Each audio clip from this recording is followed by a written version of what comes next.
ไก่ขัวกับตัวนี้พี่น้องใหญ่เติบเลยกิน6 คนกับพอได้อิ่มพอมีแห้งเลยเด้มามื้อนี้กอาหารเมนูเฮาก็คักเลยมื้อนี้กระปูก็หลาย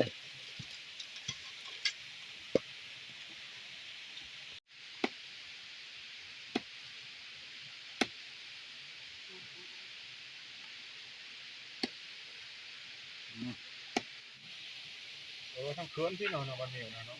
ตามเครื่องไปมันก็ต้องน้ำอะไรดัง กระปูแดงพี่น้องปิ้งเลย บ่อันทันนี้บ่มันคือบ่ห้อง 10 นาทีได้ประมาณสบายดีทุกคนมื้อนี้ผู้ติดตามเลยครับส้มมื้อนี้เฮาก็นอนป่าเด้อพี่น้องนอนป่า6 คนมื้อนี้มาไอเฮียงแล้วก็อายพ่อบ้านดองนำมื้อนี้เฮาพักบอนที่นำตกตามเด้อพี่น้องบอนที่เฮานอนมื้อนี้ก็มีน้ำตกตามเด้อพี่น้อง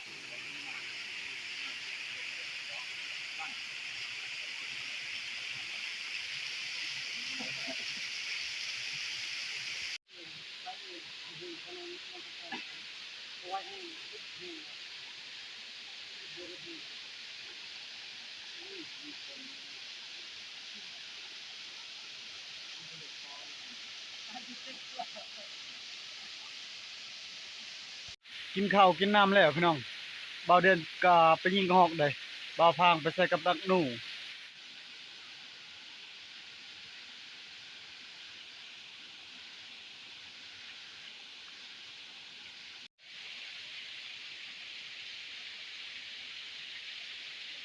เฮาก็เลาะยิงแถวหน้าผาเลยพี่น้อง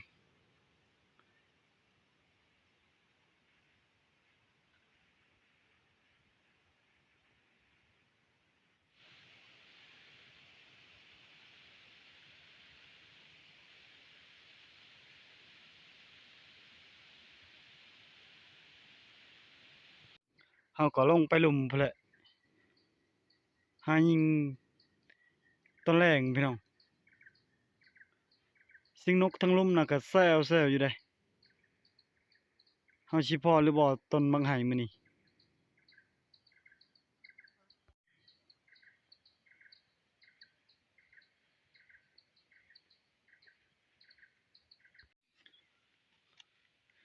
ค่ำแล้วพี่น้องคันเราเห็นแต่มื้อเช้าตอนเช้าได้ยิงนกกระหอกปอโต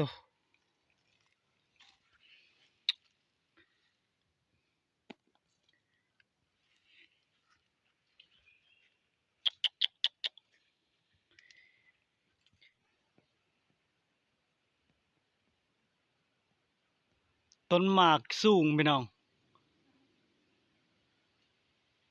ลัดยิงตอนแรกพี่น้องก็บ่ทันได้ยิงซ้ำค่ำตอนนี้ก็กำลังสิค่ำแล้วพี่น้องประมาณ5 โมง 6 โมง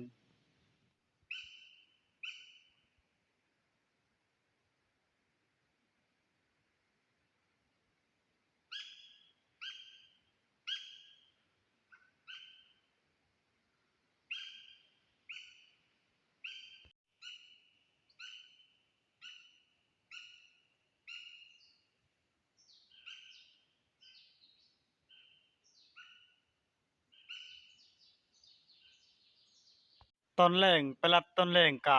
บ่ทันได้ยิงกระหอกพี่น้องเพราะว่าลมแรงหากกบางไห้ก็บ่มีเลยตอนนี้ก็ฮอด6 โมงค่อยสิไปหาที่บ่อนพักค่ำแล้วพี่น้องกินน้ำก่อนโอ้น้ำก็คักได้ในพันพอคือได้ไก่ขั่วตัวหนึ่งเลยพี่น้องมื้อนี้เฮากินอาหารไก่ขั่วอีกเลยไก่ขั่วกับตัวนี้พี่น้องใหญ่เติบเลยกิน6 คนกับพอได้อิ่มพอมีแห้งเลยเด้มามื้อนี้ก็อาหารเมนูเฮาก็คักเลยมื้อนี้กระปูก็หลาย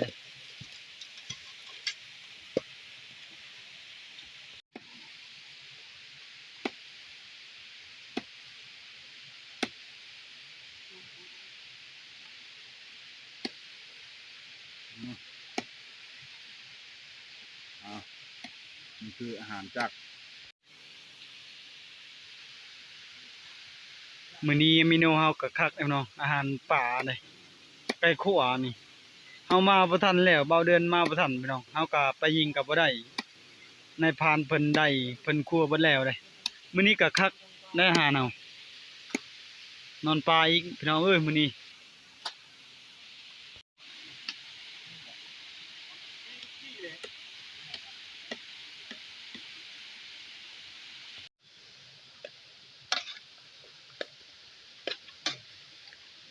โอ้ย rồi bạch vậy ทั้งเคือนที่เนาะวันนี้นะเนาะ ตามเครื่องไป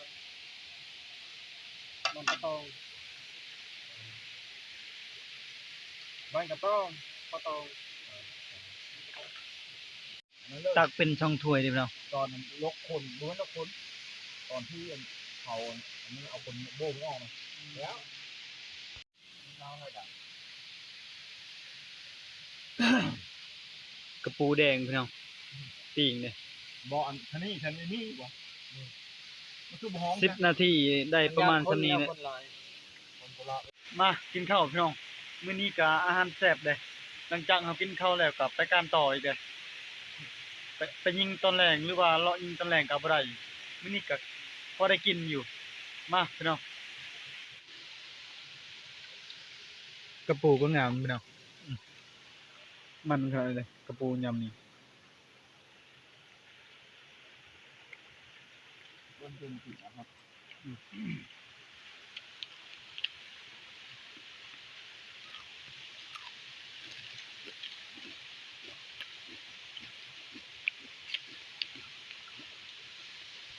ชีวิตในพราน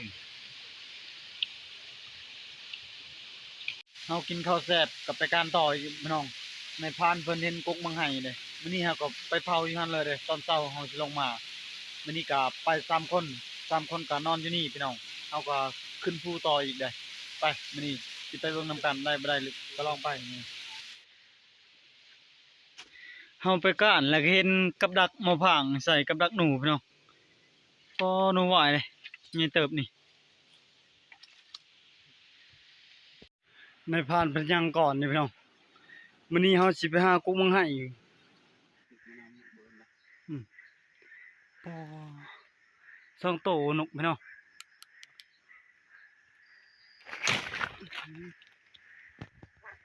บ่ได้แล้วพี่น้องเอ้ย คันยิ่งน่ะได้อยู่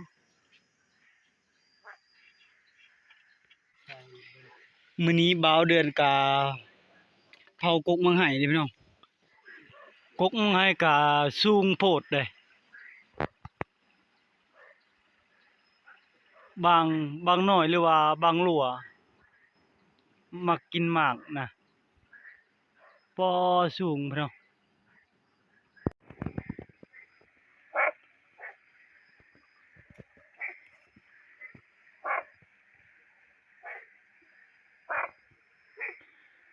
บอนที่เฮาอยู่เครียดก็หลายพี่น้อง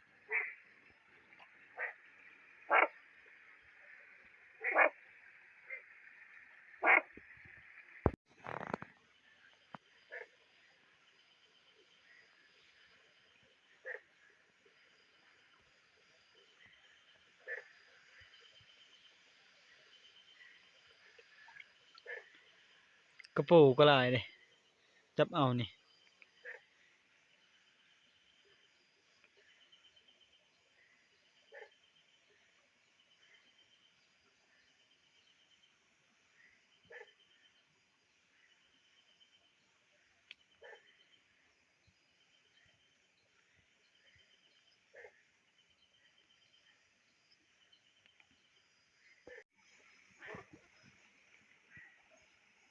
อืม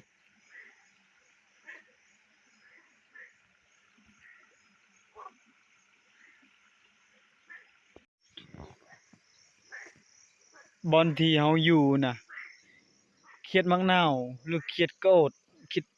กะลายเด้แถวนี้ประมาณ2โต3โตเขียดมักนาวพี่น้อง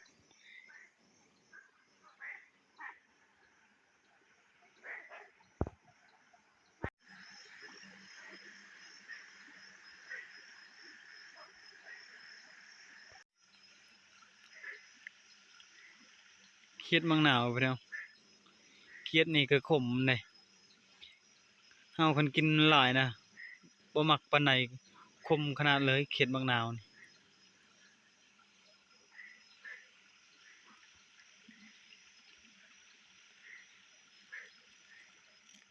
หาจับเขียดมังนาวพี่น้องก็พอได้กินอยู่เลยเฮาก็จอบเรื่อยๆนะมากให้นะบางก็บ่เข้าพี่น้องเพราะว่าเดือนกำลังชี้แจงตอนนี้ก็10 โมงแล้วพี่น้องก็บางยังบ่ทันเข้าซ้ำเฮาก็จอบเด้มื้อนี้กินกระปูกินเขียดมังนาวพี่น้องแซ่บ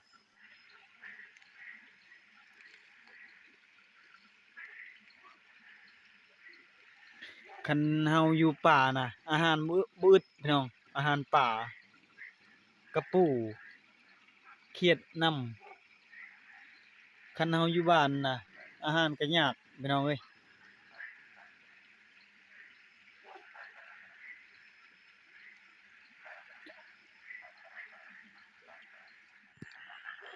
เสียงเขียดมังนาวให้ได้ยินบ่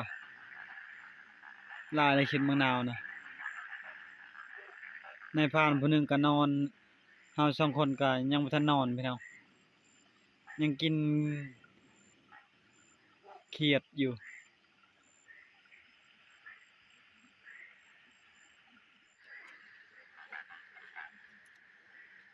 จุดบ่อนเฮาอยู่น่ะเป็นจอมผู้เลยนั่งเผากกไม้ก็บ่อยากกินปานใดบ่เห็นเลยบางนะอือตอนเช้ามื้ออื่นได้ยิงนกกระหอก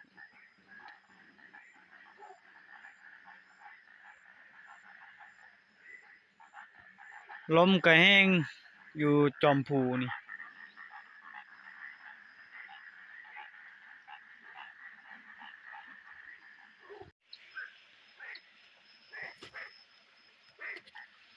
นี่ก็แม่นเขียดมังนาวเลยนี่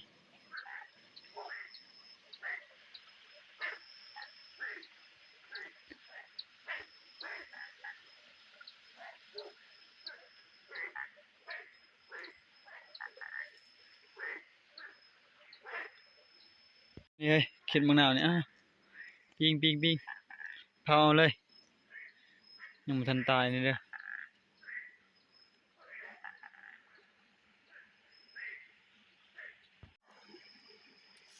เฮาก็พักอยู่นี่เด้พี่น้องนอนอยู่นี่เลยมื้อนี้3 นายพรานมื้อนี้3 คนนอนบ่อนที่นำตกตาบพี่น้องมื้อนี้เฮาก็